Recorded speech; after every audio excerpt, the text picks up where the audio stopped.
3, 4.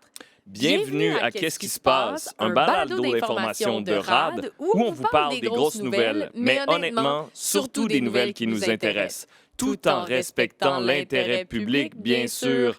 Édition spéciale Coulisses du pouvoir. On aurait dû mieux se consulter avant. Pour les mots qui ne sont pas écrits. Mais je pense que les gens ont compris qu'on va parler de politique. Et de coulisses. Est-ce que c'est pas le plus beau jour de notre vie? De la tienne. Oui, j'adore. Et moi, je subis. Non. Tu subis la politique. On a genre 12 nouvelles politiques aujourd'hui. Ouais, ben c'est ça. Penses-tu que les gens capotent dans leurs écouteurs et devant leurs écrans? Ils trépignent d'impatience que nous enchaînions. J'imagine que les gens sont comme, je vais mourir, j'ai un rhume. Ouais, tu vas mourir de rhume, c'est ça que J'ai un rhume. Elle souffre. C'est vraiment l'épisode où je voulais être le plus en forme parce qu'on parle 100% de politique puis je vais mourir. On parle-tu de politique dans cet épisode-là? On va parler de politique. Oh wow. Tu sais comment j'imagine les gens quand ils nous entendent dire ça? Ouais, comment? Souvent, ils sont assis sur leur chaise. Ouais. S'ils peuvent pas se lever, ils restent assis sur leur chaise. Mais Ouais. moi, je pense qu'ils se lèvent souvent. Puis là, on n'a pas la caméra au pied. Hein. C'est ça l'affaire, les caméras automatiques. Ils trépignent. Ils trépignent. Ils disent « Oh, yes, yes, yes. Ouh. Yes, yes, yes. Plus Ouh. de politique. Politique. C'était... Ben oui. On voit tes pieds en passant. On les voit? On voit tes pieds. Ouh. À l'audio, on les verra pas, mais c'est bon, on les a décrits. Non, mais à l'audio, on peut les voir parce qu'il y a une audio-description. Olivier, assis sur pied. sa chaise, trépigne. Enchaîne le pied gauche et le pied droit dans un mouvement pas super fluide parce que son équilibre est pas top. Blâmer ça sur son âge. OK, Olivier, j'ai besoin qu'on enchaîne rapidement parce que j'ai hâte de parler de quoi? Politique. Est-ce qu'on parle politique? de coulisses? De coulisses de politique. OK, parle le jingle. Qu'est-ce qui se passe dans le corridor de Radio-Can? Épisode spécial. Avec Olivier et Julien. Ils vous parleront de pouvoir. Vous écoutez Qu'est-ce qui se passe? Épisode pouvoir. Ça part, OK. Le verbe ou le nom? Quoi? Les deux. Ça s'exerce des deux façons. Pouvoir, comme des... C'est quoi le nom? Le pouvoir. Ah oui, OK, je comprends. Bon, ben on commence à mélanger, c'est vraiment le fun. Ça promet. Est-ce qu'on commence à parler de politique? Oui, allons-y avec la politique. Si, après cette nouvelle-là, il y a quelqu'un qui me dit que la politique fédérale, c'est plate, je sais pas quoi faire. OK? Parce que là, on est dans la catégorie complètement film d'espionnage, Ah, Olivier. je sais où tu vas. 6 diplomates indiens ont été expulsés du Canada. C'est assez fou, là, ce qui se passe en ce moment. C'est pas des nouvelles qui arrivent 3 fois par année, OK? Lundi, Non, parce que ça ferait 18 diplomates. On peut poursuivre. Lundi, pendant que tu préparais ta dinde pour l'Action de grâce, la Gendarmerie royale du Canada, la fameuse GRC, a fait quelque chose qu'elle fait presque jamais. Elle a dévoilé des preuves, selon elle, très graves sur une enquête en cours. Des preuves qui démontrent notamment que des agents du gouvernement indien au Canada seraient liés à des actes de violence et à des meurtres et se seraient servis du crime organisé pour cibler des membres de la communauté sud-asiatique du Canada. Ce ne sont pas des accusations banales et c'est un euphémisme. Notamment des personnes de confession sikh. Oui, j'y viens, parce que c'est important de préciser. En fait, OK, ce que la GRC puis ce que les informations dévoilées par les journalistes nous disent, c'est qu'en gros, il y a des membres du consulat et des diplomates indiens qui auraient fait pression sur des membres de la communauté indienne du Canada pour qu'ils deviennent des espions. Je te parlais de films d'espionnage, là, et qu'ils collectent des informations sur des rivaux du gouvernement indien au Canada. C'est quoi, des rivaux du gouvernement indien au Canada? Olivier, tu parlais des Sikhs. Là. Parmi ces rivaux, on compte des membres du mouvement séparatiste Sikh. C'est un mouvement qui cherche à créer un État indépendant, le Khalistan, dans la région du Pendjab, en Inde. En Inde, c'est la religion hindouiste qui est majoritaire. Et Narendra Modi a souvent été critiqué pour ses politiques nationalistes hindous qui défavorisaient, disent certains, des minorités religieuses. Okay? Donc, il y a des mouvements indépendants. Celui-là date d'il y a plusieurs années. Qui sont très mal reçus intérieurement en Inde. Oui, très mal reçus. Et même à l'international, c'est ce qu'on apprend.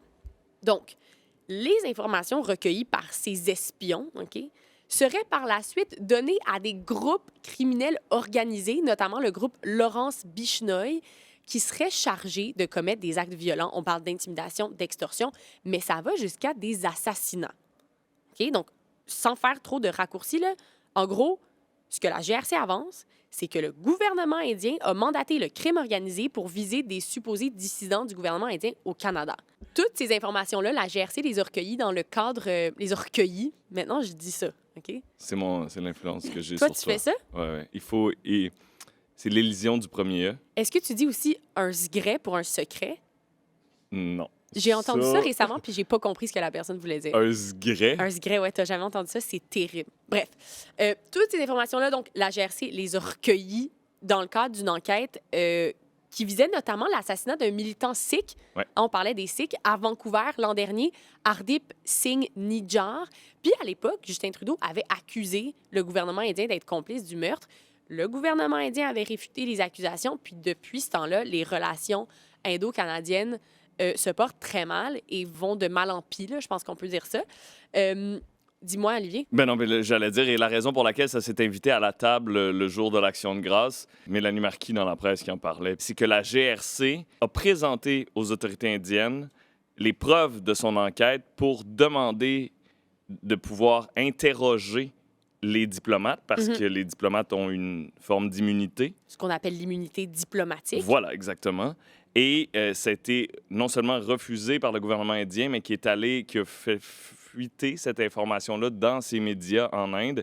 Et donc, le Canada a été forcé de réagir et de sortir sur la place publique avec ces informations-là. Oui, lundi, mardi, alors que tout ça sortait, là, j'ai entendu comme deux informations qui se contredisent pas nécessairement, là, mais d'un côté, on avait le discours qui disait c'était si pressant, le risque était tellement grave qu'il fallait dévoiler ces informations-là. Puis d'un autre côté, on avait le discours, il y a notamment Jesse Brown de Canada Land qui a comme fait une mini-enquête maison, puis qui, lui, semble dire, son hypothèse, en tout cas, c'est un journaliste, là, Jesse Brown, son hypothèse, c'est que l'Inde voulait tellement pas collaborer et se serait pas pointé à certains meetings, aurait refusé de regarder les preuves, de les analyser sérieusement, et donc que le gouvernement, en gros, a dit « Arrêtez de nous niaiser, on prend les grands moyens ».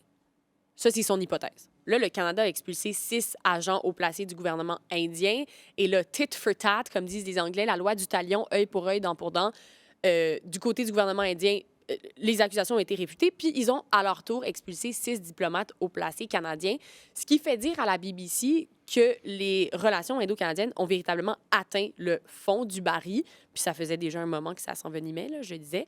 Et Chantal Hébert disait à Tout un matin, mercredi... Analyste politique suprême, s'il en est une. Oui, j'ai marché juste derrière elle ce matin en arrivant au bureau, puis je me suis dit, ça va me donner une bonne énergie. Mais oui, c'est sûr. Puis elle marche tellement vite. C'est un autre dossier. Elle sait où est-ce qu'elle s'en va. Oui.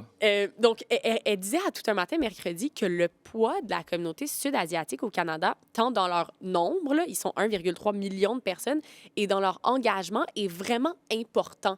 1,3 million d'Indiens. Oui, donc c'est une grande communauté. C'est difficile de rompre les liens avec le gouvernement indien. C'est ce que disait aussi l'ancien ambassadeur du Canada en Chine, Guy Saint-Jacques. Lui, il dit le gouvernement canadien ne peut pas se permettre de rompre les ponts avec l'Inde, mais, et je le cite, ça va être très difficile de rétablir la relation diplomatique tant que c'est M. Trudeau qui est premier ministre. Donc là, y aura-t-il des élections fédérales bientôt qui pourraient changer la donne? Ça, on ne s'aventurera pas dans des spéculations du genre. Ce qui est quand même intéressant, c'est le double standard que l'Inde propose entre sa réaction face au Canada et sa réaction face aux États-Unis, parce qu'il y a un cas très semblable aux États-Unis présentement. Et dans ce cas-là, la police indienne collabore à l'enquête, ce qui a fait dire à plusieurs que l'Inde peut se permettre d'avoir une relation très mauvaise avec le Canada, parce que c'est pas un partenaire très important, à tout le moins, et l'Inde ne peut pas se permettre de gâcher ses relations avec les États-Unis. Oui, Mélanie Joly, ministre des Affaires extérieures, c'est ça le terme? Ministre des Affaires étrangères. Voilà. Au Canada, voyons d'où j'ai ça. Ça se peut, extérieur aussi. C'est une autre façon de le voir. Voilà. Elle était au micro d'Alec Castonguay là, tout un matin, voyons, à Midi Info hier, je crois, donc mercredi. Puis elle disait qu'une des raisons qui a motivé le dévoilement de ces informations, c'est aussi qu'elle croit fermement que ça se passe dans plein d'autres pays. Ah. Et donc, elle a parlé à ses homologues, alliés, tout ça, puis elle a en fait levé le drapeau rouge par rapport aux agissements du gouvernement indien à travers ses activités diplomatiques. Donc, est-ce qu'on va continuer à entendre parler de ça? Peut-être. Est-ce que ça va se manifester dans d'autres pays, outre les États-Unis? Peut-être. On reste à l'affût, Olivier, bien sûr. Tu disais que, selon certaines personnes, ça ne se réglerait pas tant que Justin Trudeau est à la tête du gouvernement? Oui. Bon. Mais depuis la semaine dernière, on entend qu'il y a une révolte qui s'organise dans le Parti libéral du Canada. Oui. Une mutinerie? Une rébellion? Oui. Le terme mutinerie a été utilisé, puis je trouvais ça fort. En fait, semblerait-il qu'il y a une lettre qui circule. Je dis semblerait-il. Il y a une lettre qui circule dont l'objectif, c'est de demander au premier ministre Justin Trudeau de démissionner avant la prochaine élection pour céder sa place à quelqu'un d'autre à la chefferie du Parti libéral du Canada. La lettre aurait été signée jusqu'à présent par une vingtaine de députés, principalement des députés d'arrière-ban, donc pas des figures de proue du gouvernement, pas des ministres. D'ailleurs, certains ministres, depuis que les rumeurs de la lettre ont commencé à émaner de la colline parlementaire à Ottawa. Donc, certains ministres ont réitéré, eux, leur appui à Justin Trudeau. Mais, mardi, un député libéral fédéral a réclamé ouvertement le départ de Justin Trudeau. Donc, c'est pas seulement une lettre à propos de laquelle on a peu de détails et dont les signataires sont pour l'instant anonymes. Il y a Sean Casey de Charlottetown, sur l'île du Prince-Édouard, qui est allé dire que ses électeurs, ceux qui croisent au quotidien, ne sont plus réceptifs aux politiques et aux propositions libérales parce qu'ils sont obnubilés, aveuglés par leur désamour de Justin Trudeau et que tout ce qu'ils répètent à M. Casey, c'est qu'ils veulent voir Justin Trudeau partir. Ça fait plus qu'1 an que les libéraux affichent un retard significatif dans les intentions de vote, dans les sondages, face au Parti conservateur du Canada de Pierre Poilievre. On parle d'un retard de 15 à 20 % depuis plus d'1 an. Les libéraux ont perdu 2 châteaux forts récemment dans des élections partielles, une dans la région de Toronto et une autre plus récemment dans Verdun-la-Salle, Villemort à Montréal. Et là, ça commence à sentir vraiment mauvais. Puis clairement, il y a certains libéraux qui se disent la meilleure façon de redresser la barque rapidement, c'est de changer de chef. Ceci dit, il y a encore des gens qui font confiance à M. Trudeau, peut-être en question de stabilité. Exactement, puis peut-être parce qu'ils pensent que c'est la meilleure stratégie, mais peut-être aussi simplement par fidélité, par confiance. Justin Trudeau est premier ministre du Canada depuis 2015. Ça va faire 9 ans. Il y en a qui apprécient son bilan, ceux qui font partie de son équipe rapprochée aussi, j'imagine que c'est des gens qui lui sont fidèles. Donc, il y a plein de gens qui ont été nommés par lui qui doivent leur carrière politique à Justin Trudeau, puis il a opéré une sorte de virage, un nouveau souffle dans le Parti libéral, puis il y en a qui disent on peut pas oublier ce legs aussi de Justin Trudeau. Là, on n'est peut-être pas rendu au stade de parler de legs, là, parce qu'il est encore en poste, puis peut-être qu'il va... En tout cas, bref. Mais pour combien de temps? Parce que les élections sont dues pour 2025. Oui. Sauf qu'elles pourraient survenir n'importe quand. Ouais. Les libéraux sont minoritaires, un gouvernement minoritaire qui est fragilisé par le fait que, ils ont eu, les libéraux, une entente pendant un certain bout de temps avec le nouveau Parti démocratique qui les assurait solidifiait un peu leur place au Parlement. Là, les assurait de rester au pouvoir jusqu'en 2025, mais là, cette entente ne tient plus, donc les élections pourraient survenir cet automne, pourraient survenir au printemps prochain, on ne sait pas exactement, mais clairement, il y a des libéraux insatisfaits du leadership présentement. Bon, Olivier, on reste au Canada, si tu me permets. Là, je fais un petit détour. Je te pose la question suivante. Tu vois, c'est quoi le McRib? Tu sais, le sandwich au McDo avec des côtes levées. Là. J'y serais allé, oui. Ça existe encore, ça? Ben là, c'est ça.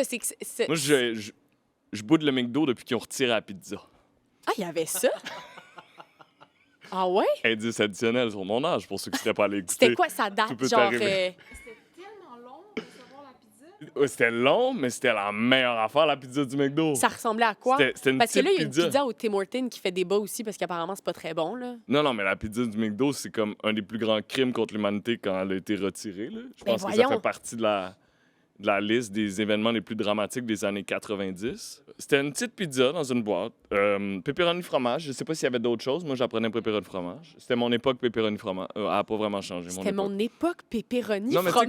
Non, mais tu sais, quand t'es jeune... Wow, ça, c'est drôle. Moi, j'avais pas des goûts supra-développés. Puis maintenant, c'est quoi ton époque?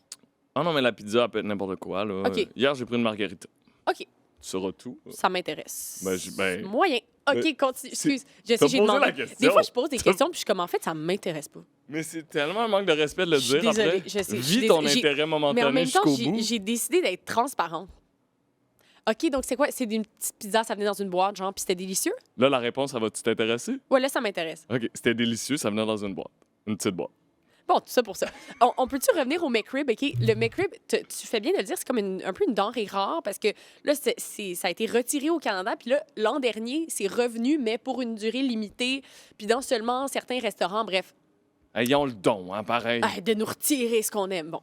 De nous appâter. Et là, si je te dis, Olivier, qu'il y avait un lien entre le McRib et les élections provinciales en Colombie-Britannique. Je serais accroché. Sur le bout de mon siège. Je t'accroche. Okay? Et à l'écoute, assurément. Bon, il y a des élections en Colombie-Britannique, là, tu l'auras compris. Puis d'ailleurs, si vous écoutez ceci après samedi, les résultats vont être dévoilés. Je voulais te lire un communiqué de presse du nouveau Parti démocrate de la Colombie-Britannique qui est au pouvoir en ce moment. Okay? Leur chef, c'est David Eby. Je te lis et je te traduis. Sous David Eby, le premier ministre néo-démocrate de la Colombie-Britannique, en poste en ce moment, là, les Britanno-Colombiens n'ont pas eu un accès régulier au délicieux sandwich McRib. David Eby admet que le gouvernement provincial n'a aucune compétence sur la société McDonald's, mais cet échec est la faute de Eby et de lui seul. Qui dit ça? Tu vas voir. Certaines personnes disent que le premier ministre de la Colombie-Britannique n'a pas le pouvoir de modifier le menu de McDonald's, mais moi, j'y arriverai. Et c'est signé qui? Josh Rustad, le leader du Parti conservateur de la Colombie-Britannique, le principal opposant de David Eby. Mais et là, ça, c'est un projet de société. Non, mais check ça, Olivier.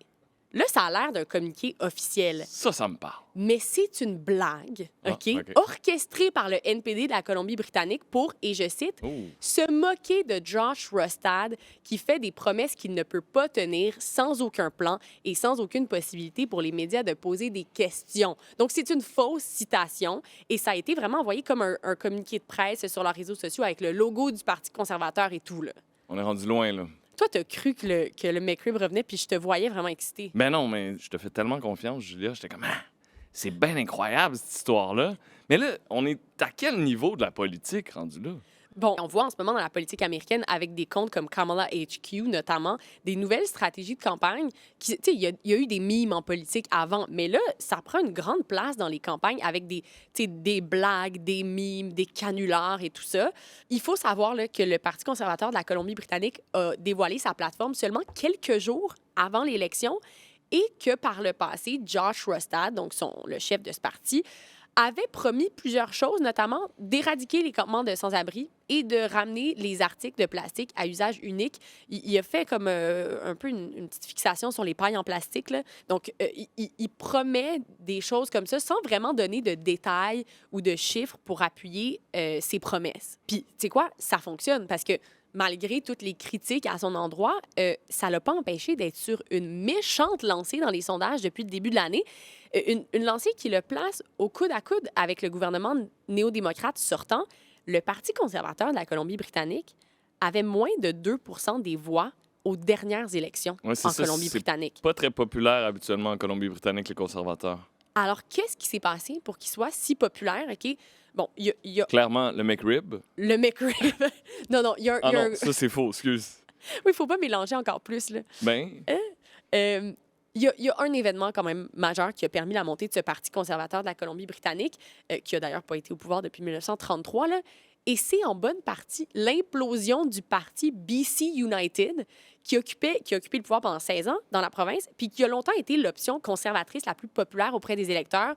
Le parti BC United était anciennement le parti libéral de la Colombie-Britannique. Et là, c'est encore plus mélangeant parce que le parti libéral, c'est une option conservatrice en Colombie-Britannique. Ils ont fait un rebranding. Ils ont essayé de revamper leur image. Ils se sont appelés le BC United. Il y a du monde qui pensait que c'était une équipe de soccer. Je t'épargne les détails, là. Mais donc, maintenant que le parti BC United n'est plus, le champ est libre pour que le parti conservateur de la Colombie-Britannique, qui est encore plus à droite, là, occupe l'espace de la droite politique dans la province. Puis là, dernier petit truc, là, il y en a aussi qui pensent que ce parti surfe un peu la vague Poilièvre. Là. Puis, avec les élections fédérales, c'est pour ça que c'est intéressant d'observer les résultats dans les provinces qui sont en élection, parce que ça peut nous donner un petit indice. Un petit avant-goût. Un petit avant-goût de ce qui pourrait se passer sur la scène fédérale prochainement. Qui sait? C'est quand les élections en Colombie-Britannique? Samedi. Donc, on va avoir les résultats samedi. Donc, si vous écoutez ça, on va le savoir. Pour ceux qui soit n'auraient pas suivi ou qui arrivent là présentement dans l'épisode ou qui, dans le fond, il y a des élections en Colombie-Britannique samedi. C'est ça. Les conservateurs gagnent en popularité et peu importe qui l'emporte, il n'y aura pas de retour du McRib à la grandeur cherchez-le du pas, pays. là. Donc, Cherchez-le on pas. peut résumer ça comme ça? Oui, puis même si, peu importe les résultats, là, la simple montée de ce Parti conservateur est intéressante à observer. Là. Parlant de penchant vers la droite. Il y a tellement d'options de pays où on pourrait aller. Là. Oui, mais on se dirige juste au sud, en fait. C'est à se demander si la Silicon Valley, en Californie, au lieu du progressisme, est en train de virer républicaine. Hein? La Silicon Valley, c'est l'innovation technologique, c'est en Californie, comme tu l'as dit. C'est de là que viennent les tendances numériques, les Facebook, Instagram. C'est en Californie et comme l'ensemble de l'État, c'est un lieu historiquement, ou en tout cas les dernières décennies, très progressiste, un secteur qui a fortement appuyé les démocrates à travers les années. Tu sais, je lisais dans un article de l'Actualité à ce sujet-là, un expert qui disait que Bill Clinton, quand il s'est présenté dans ses 2 campagnes dans les années 90, avait en quelque sorte transformé la Silicon Valley en guichet automatique pour financer ses campagnes à la présidentielle. Toutefois, ça semble changer. Hein? Je ne sais pas si tu as entendu parler d'Elon Musk récemment. Oui, je vois. C'est l'exemple un peu le plus visible de cette tendance-là. Là. Bon, patron de Tesla, de SpaceX, de X, anciennement Twitter. Il appuie ouvertement Donald Trump. Il était, il y a quelques semaines à peine, à un rallye. Oui, il a sauté, c'est celui-là. Il a démontré sa joie et son enthousiasme à appuyer le candidat à la présidentielle, Donald Trump. Il a, encore un petit peu plus tôt dans la campagne, interviewé Trump en direct sur X, qui est sa propre plateforme. Il se sert d'ailleurs de son compte sur sa propre plateforme, acheté 44 milliards de dollars, de façon très proactive, hyper active même, dans des publications quotidiennes qui sont pro-Trump ou anti-Kamala Harris. Et jusqu'ici, dans la campagne, Elon Musk a investi 75 millions de dollars américains dans la campagne de Donald Trump. On peut se dire, bon, c'est un exemple.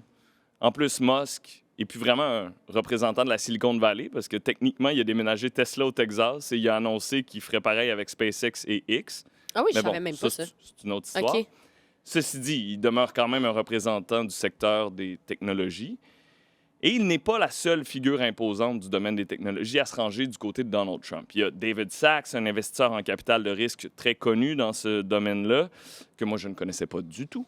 Oui, c'est ça, tu as dit très connu, puis j'étais comme, oh! Voilà. Moi, je ne le connaissais pas, mais les gens de ce domaine-là... Ah oui, dans le milieu, il est très, très connu. Le domaine technologique, dans le domaine, extrêmement connu. Exact. Il a organisé dans sa maison de riche à San Francisco, là, dans les hauteurs de San Francisco, une collecte de fonds pour Donald Trump qui a permis d'amasser 12 millions de dollars américains. Il y a David Marcus, un ancien haut placé de Facebook, qui participait par le passé à des campagnes de financement pour les démocrates, qui a annoncé sur X, il a bien choisi sa plateforme, avoir réussi à se libérer, et là, je paraphrase, libérer du cadre mental qui était devenu son identité et qui l'empêchait de faire évoluer sa pensée avec de nouveaux faits et de nouvelles informations.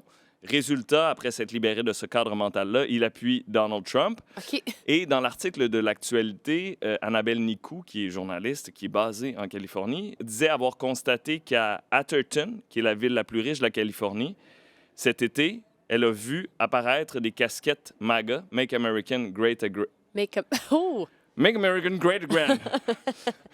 Get the McRib back. Make a McRib Britanno-Colombian again.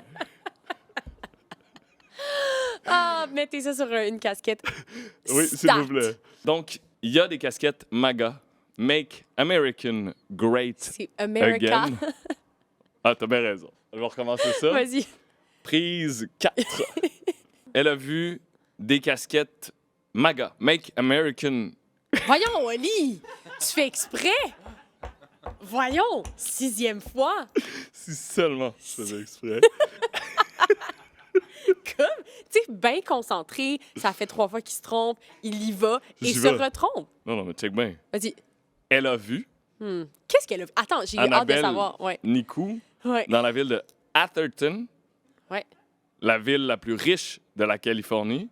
Elle a vu des casquettes MAGA, les casquettes rouges écrites MAGA, là, Make America Great Again, qui sont des casquettes... Merci tout le monde. On devrait jamais applaudir pour ça. Oui, applaudissez. Merci tout le monde. On peut rajouter peut-être des applaudissements en canette, Thomas? Merci. Elle a vu ces casquettes-là se multiplier dans la ville de Atherton, ce qui était une rareté. Genre, pourquoi? Avant d'aller à pourquoi, je vais te dire pourquoi c'est important cette tendance-là. Ouais. Parce que la Silicon Valley a énormément d'influence. C'est l'industrie, le secteur industriel qui bénéficie de la plus vaste couverture médiatique aux États-Unis, selon le sociologue Olivier Alexandre, qui est l'auteur du livre « La tech, quand la Silicon Valley refait le monde ». Bref, un livre sur l'influence de la Silicon Valley. Ouais. Bon, voilà. C'est également le secteur technologique, le secteur qui finance le plus activement les élections présidentielles américaines depuis le milieu des années 2010. Mais ils ont de l'argent, là, c'est fou. Voilà. Un exemple de l'influence de la Silicon Valley, Peter Thiel, qui est fondateur de PayPal et qui est un donateur républicain de longue date, là, pour sa part, lui, il a été très influent. C'est documenté, c'est connu, très influent dans le choix de J.D. Vance comme colistier à Donald Trump.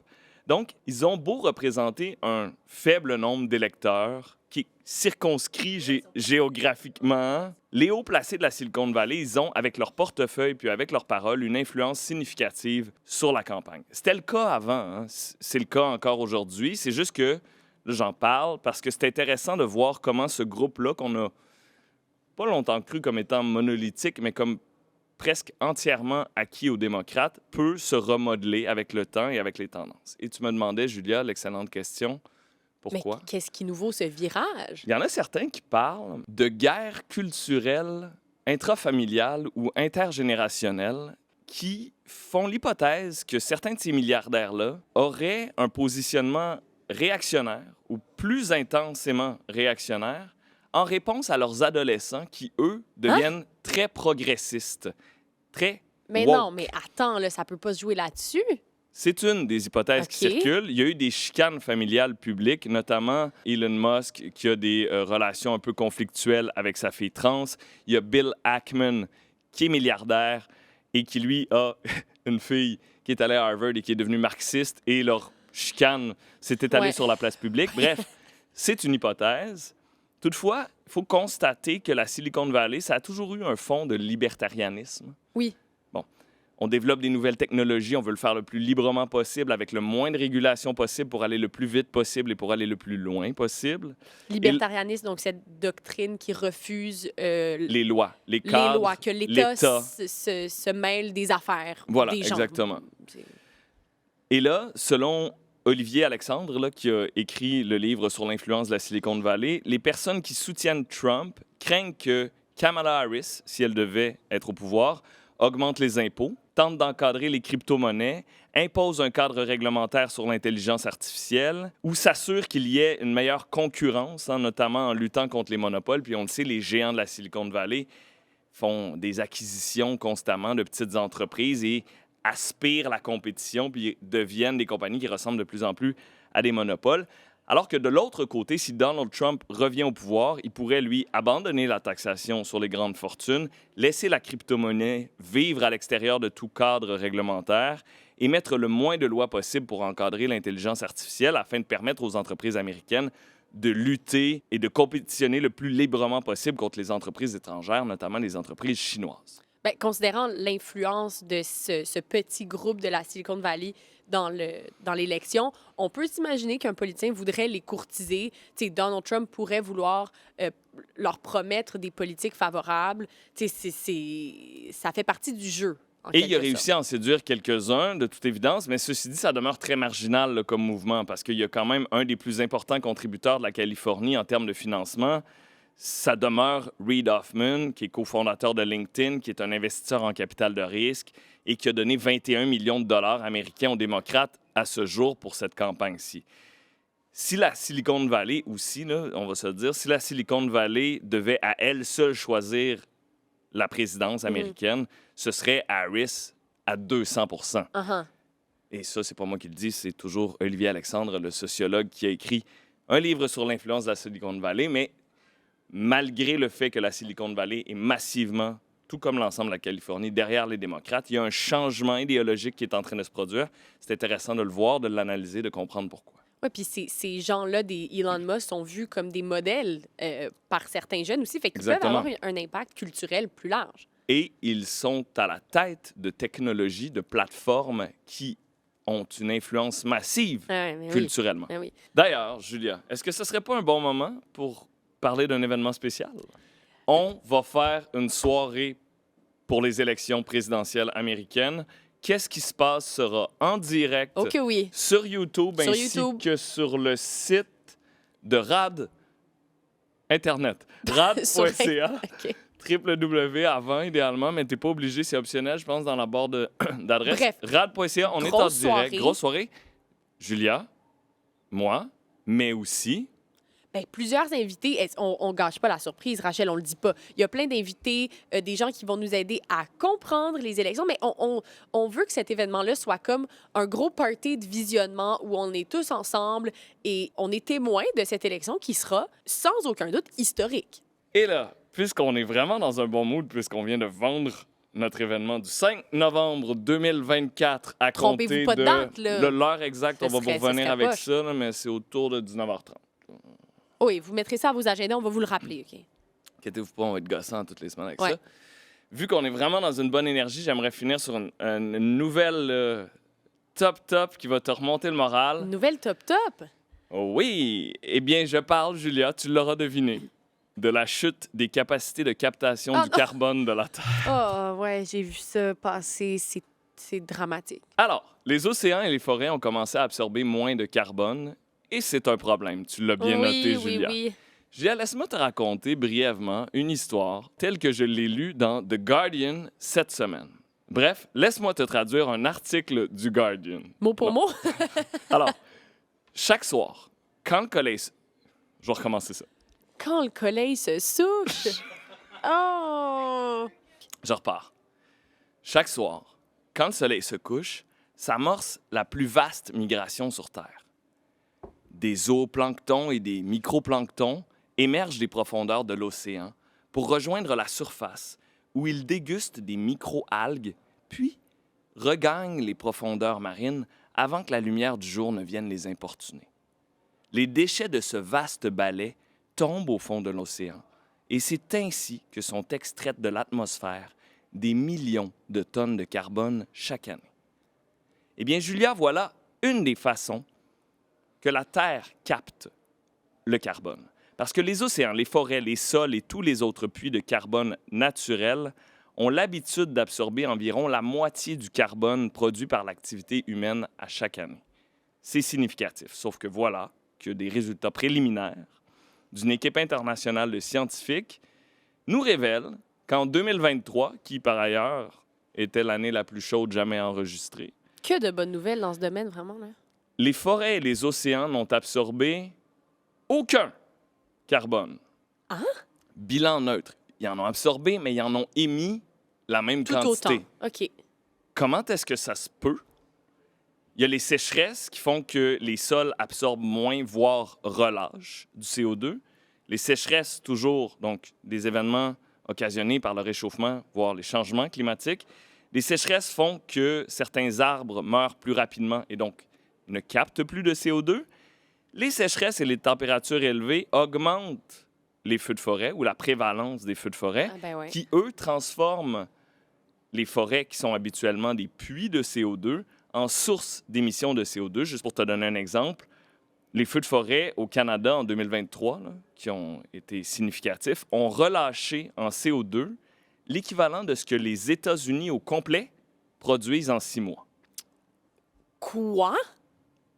Alors que, habituellement, la forêt boréale canadienne est un puits de carbone significatif, très utile à nous aider à compenser nos émissions de CO2.